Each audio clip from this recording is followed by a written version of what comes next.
Hey guys, I wanted to make a quick little video talking about um, elements of individualism and elements of collectivism, and specifically, I want to talk about some of the limitations of an individualistic society.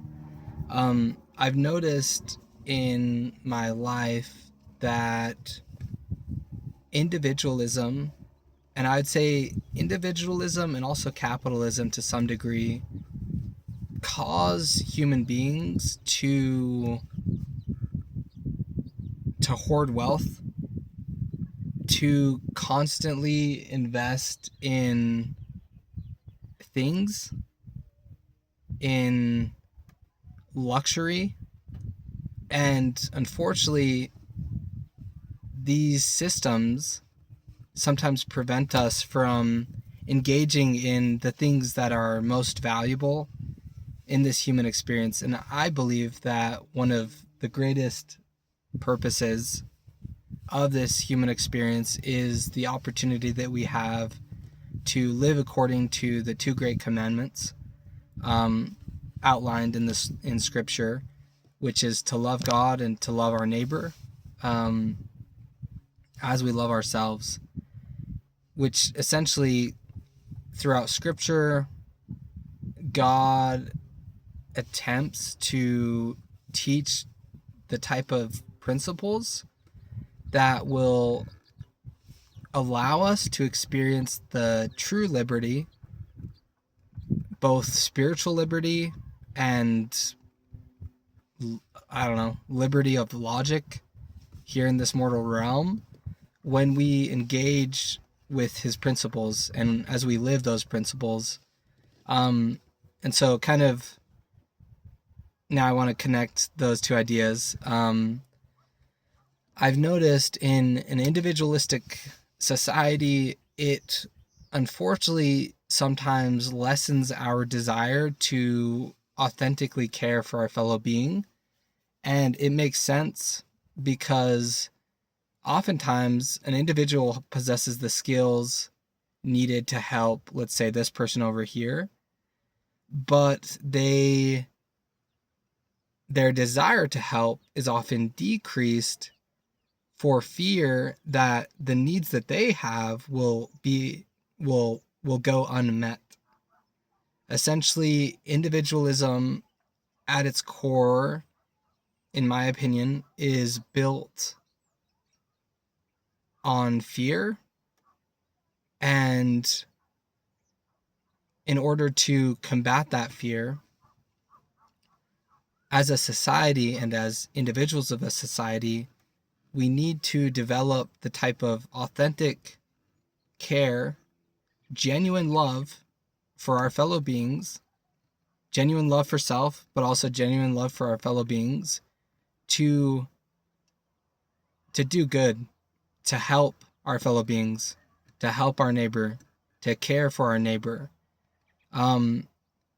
These ideals are outlined throughout Scripture. And they're beautiful and they're profound.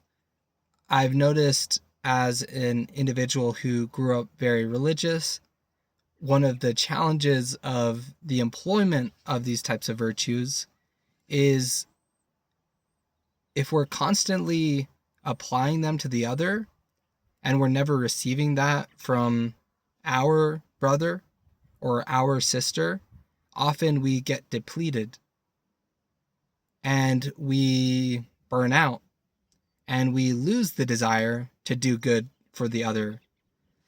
I've noticed that cycle, I think, happens quite a lot, especially for individuals who have a deep love for their fellow being.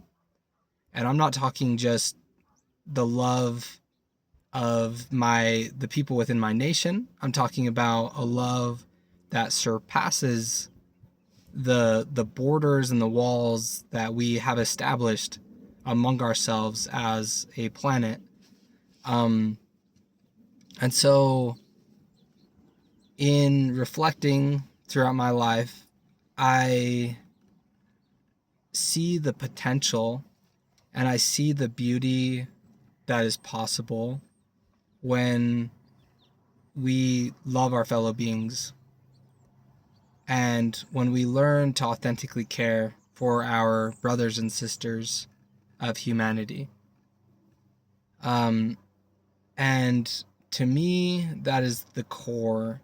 When we develop genuine, authentic love, agape type love, like pure love, charity, when we develop that type of love for our fellow being, it will increase our desire to care for the other. And I'm not saying we have to be extremists with this. I'm not saying we have to burn ourselves out. I've noticed we kind of have to work with what we've got. Right now in this country, it is very individualistic. And there's a lot of people just taking care of their own kin, essentially, which is good. It's beautiful. But sometimes, because of the pressures that surround us in this type of culture, we often don't have the energy needed to care for those outside of our immediate circle. So yeah, I just want to, I guess, encourage critical thought. I want to encourage an examination of our ideals and the norms of modern day. I've noticed in my life too that there's power in numbers, and there's power in small things. There's power in small means. And I've noticed that the unity of individuals in a common virtuous cause can change the world, can improve systems, can heal, quite honestly, generations. But we have to engage with it. And so my invitation to you as my fellow